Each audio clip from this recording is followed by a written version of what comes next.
Greetings to everybody. और इस video को बनाने का मोटिव यही है कि जो रिसेंटली भारत इलेक्ट्रॉनिक्स लिमिटेड का जो एग्ज़ाम हुआ था for fix tenure engineer deputy engineer E2 scale, उसका जो रिज़ल्ट है अभी आ गया है। फाइनल वाला रिज़ल्ट अभी उन्होंने जारी किया है। तो मैं इसमें बताऊंगा कि मेरा सिलेक्शन हुआ या नहीं हुआ है। सबसे पहली बात मैं बता दूं, currently I am working at Bharat Electronics Limited as trainee engineer 1, और अगले महीने से हम ट्रेनी इंजीनियर 2 हो जाएंगे।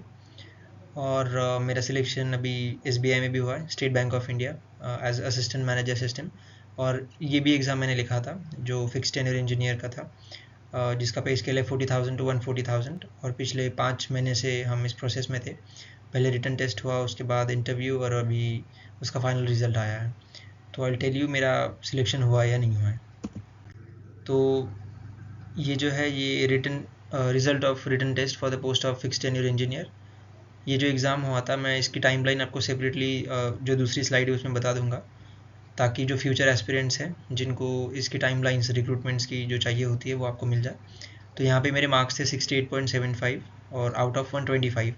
जो UR का कट ऑफ गया था वो था अराउंड 62.75 समथिंग। मैंने RTI किया है, जैसा RTI आता है मैं आपको फिर से यहाँ पे अपडेट दे दूंगा कि इसका कट ऑफ क्या गया था, ताकि अगर कोई फ्यूचर एस्पिरेंट इसका प्रिपरेशन करता है तो उनको सही हो जाए, एक रेंज मिल जाए कि कट ऑफ कहाँ तक जाता है। तो यहाँ पे देखिए, आप देख सकते हैं कि short listed for interview, the call letter for the interview will be sent in due course. तो ये जो फ़ोटो है ये उस दिन की है जिस दिन इंटरव्यू हुआ था। और ये भारत इलेक्ट्रॉनिक्स लिमिटेड, आपने अगर देखा होगा जो ऑफिसर्स क्लब होता है वहाँ पे था। ऑफिसर्स क्लब के बाजू में एक बिल्डिंग थी, अतिथि, वहाँ पे हमारा जो डॉक्यूमेंट वेरिफिकेशन था वो हुआ था इंटरव्यू के पहले। और उसी के सामने जो दूसरे साइड में एक बिल्डिंग थी, वो सौजन्य करके एक बिल्डिंग है, वहाँ पे हमारा एक्चुअल इंटरव्यू हुआ था। वहाँ पे 2 पैनल थे। मेरा जो एक्सपीरियंस है इंटरव्यू का, मैं सेपरेटली दूसरे वीडियो में शेयर कर दूंगा क्योंकि वो थोड़ा लंबा जाएगा। मेरा इंटरव्यू 15 से 20 मिनट चला था भारत इलेक्ट्रॉनिक्स लिमिटेड का इस पोजीशन के लिए। और क्योंकि मैं भारत इलेक्ट्रॉनिक्स लिमिटेड में ऑलरेडी काम कर रहा था तो उसका एक्सपीरियंस भी थोड़ा काम आया।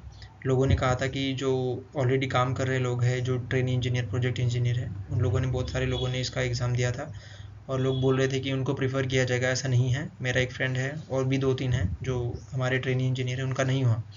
और किसी को तो इंटरव्यू में ही फेल कर दिया, ऐसा उन्होंने लिख के भेजा है। और जो इंटरव्यू में अच्छे मार्क्स हैं उनके मार्क्स वहाँ पे दिख रहे हैं, जो सिलेक्ट हुए उनके मार्क्स नहीं दिख रहे हैं। तो ये फ़ोटो मैंने उस दिन लिया था जिस दिन एक्चुअल इंटरव्यू था। और ज़रूरी नहीं है कि आप ये ब्लेज़र वेज़र पहन के जाए, आपकी इच्छा। बाकी लोग तो ऐसे ही आ गए थे। So it's totally depend on you कि आप क्या पहन के जाते हैं, लेकिन आप फॉर्मल अटायर में जाए। इंटरव्यू का जो एक्सपीरियंस होगा वो अलग से मैं सेपरेट वीडियो में शेयर कर दूंगा। और ये देखिए आपकी शंडे तुषार नीलकमल। और ये जो फाइनल रिजल्ट आया है उसका जो स्क्रीनशॉट मैंने लिया था। Congratulations, you have been provisionally shortlisted for DV and pre employment medical examination for the post of एक्सटेनियर इंजीनियर। और यहाँ पे लिंक भी दिया है कि आप अपना ऑफर ऑफ अपॉइंटमेंट डाउनलोड कर सकते हैं। तो वहाँ पे जो लिखा है वो डिप्यूटी इंजीनियर E2 स्केल है ऑन फिक्स टेन्योर बेसिस। तो ये जो पोजीशन थी वो indirectly as a deputy engineer E2 है। और नेक्स्ट वीडियो में ये देखिए जो लिस्ट उन्होंने दी थी, साइट पे आप चेक कर सकते हैं। वहाँ पे मैंने अपना नाम सर्च भी किया था। एक्चुअली इन लोगों की तरफ से मुझे कॉल आया था, जो भी सिलेक्टेड कैंडिडेट थे। शायद आप अभी कमेंट पढ़ेंगे या फिर कमेंट करेंगे तो आप बताना आपको कॉल रिसीव हुआ था नहीं हुआ था। तो रिज़ल्ट आने से पहले मैं तो देख रहा था हर दिन, क्योंकि बहुत टाइम हो गया था। इंटरव्यू हमारा मार्च में हुआ था, अभी तक रिज़ल्ट नहीं है। इतना टाइम मतलब जनरली लगता नहीं है किसी भी प्रोसेस को। और PSUs में तो जनरली नहीं लगता, वो जल्दी दे देते हैं।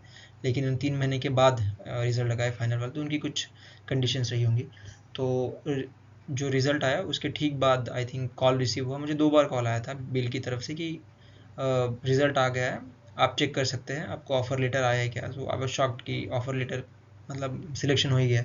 तो फिर मैंने चेक किया तो हाँ, सच में मेरा नाम था। और फिर वहाँ पे लिंक भी थी जहाँ पे आप मतलब प्रोविजनल ऑफ़र लेटर आप डाउनलोड भी कर सकते थे।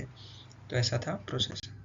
और ये टाइमलाइन मैं आपको बता दूं, जो फ्रेशर्स है जो प्रिपेयर करना चाहते हैं, तो फिक्स टेन्योर इंजीनियर मतलब ये लोग कुछ इनका लॉजिक है निकालने का पोजीशन।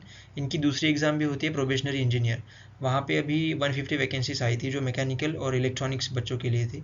वहाँ पे कंप्यूटर साइंस को निकाल दिया गया था क्योंकि कंप्यूटर साइंस वाले, जैसा सुनने को मिला है, वो ज़्यादा दिन तक वहाँ पे रहते नहीं हैं, एक्सपीरियंस लेते हैं और निकल जाते हैं 1-2 साल में। तो इसीलिए उन लोगों ने मतलब प्रोबेशनरी इंजीनियर से कंप्यूटर साइंस को निकाल ही दिया था, सिर्फ मैकेनिकल और इलेक्ट्रॉनिक्स या फिर इलेक्ट्रिकल बच्चों को ही रखा था, जहाँ तक मुझे सुनने में आया। और यहाँ पे जो वैकेंसीज थी वो अच्छी खासी वैकेंसीज थी। इस बार 90 लोगों को इन्होंने सिलेक्ट किया है कंप्यूटर साइंस में से, और टोटल है 234 कैंडिडेट्स पूरे सिलेक्ट हुए हैं। तो यहाँ पे आप देख सकते हैं कि जो टाइमलाइन है, रिटन टेस्ट डेट 19 जनवरी 2025, रिटन टेस्ट रिजल्ट आया था 1 महीने के बाद 17 फरवरी 2025, और उसके बाद उसके ठीक 2 दिन बाद इंटरव्यू मेल आया था कि आप सिलेक्ट हो चुके हैं, और आपका जो प्रोविजनल इंटरव्यू लेटर है वो आप आ जाएगा, या फिर आपको साइट से डाउनलोड करना पड़ेगा। तो ये आया था 19 फरवरी 2025, और एक्चुअल इंटरव्यू डेट था 6 मार्च 2025, और जो फाइनल रिजल्ट आया है वो 9 जून 2025, मतलब ठीक 3 महीने बाद। और वहाँ पे जो प्रोविजनल ऑफर लेटर, वहाँ पे जो मेडिकल एग्जामिनेशन की डेट है वो पुणे में है, पुणे में भी इनका यूनिट है, आपको अगर पता हो, बेल करके कोई एनडीए रोड पे है। तो मेडिकल एग्जामिनेशन वहाँ पे 19 जून 2025, जब आपको रिसीव होता है तो आपको साइन करके 15 जून से पहले उनको भेजना है। वो ऑफर लेटर आपको डाउनलोड करना है, उसको साइन करना है, उसको एक वहाँ पे मेल दिया है उसको भेजना है, और आपको उस दिन मतलब मेडिकल एग्जामिनेशन 19 तारीख को वहाँ पे जो भी लोकेशन आपको दी गई है आपके ऑफर लेटर में, वहाँ पे आपको प्रेजेंट रहना है। पहले आप मेडिकल करा लें, मेडिकल रिपोर्ट्स वहाँ पे लेके जाए, वो खुद के डॉक्टर से एक बार चेक कराएंगे, फिजिकल एग्जामिनेशन कराएंगे, उसके बाद आपको जो भी आगे की प्रोसेस है वो बताएंगे। तो ऐसी इनकी प्रोसेस है। आपका कुछ भी अगर डाउट है तो आप नीचे कमेंट में लिख सकते हैं, और क्योंकि मैं बेल में काम कर रहा हूँ तो मुझे कुछ चीज़ें पता है, ठीक है। तो अगर मैं आपको हेल्प कर पाऊँ तो definitely I will. So thank you so much, और इतना ही था मेरा जो इंटरव्यू एक्सपीरियंस होगा इस पोजीशन का, वो अलग से मैं वीडियो बनाऊंगा, और वहाँ पे आप जाके देख सकते हैं। तो मुझे इतना ही बताना था। Thank you so much. अगर आपको पसंद आया आप लाइक कर सकते हैं, सब्सक्राइब कर सकते हैं चैनल को। यहाँ पे मैंने NPCI जो national payments corporation of India limited है उसकी ऑलरेडी प्लेलिस्ट बना के रखी है। उसके बाद जो रेगुलर रिक्रूटमेंट प्रोसेस रिक्रूटमेंट आते हैं PSUs के, या फिर जो जिनको भी गवर्नमेंट सेक्टर में जाना है, तो आप उसको भी रेफ़र कर सकते हैं। It is for you. So जो फ्रेशर्स हैं वो ज़रूर लाइक सब्सक्राइब करें, क्योंकि आपके लिए बहुत कुछ इस चैनल पे मिलेगा। Thank you so much.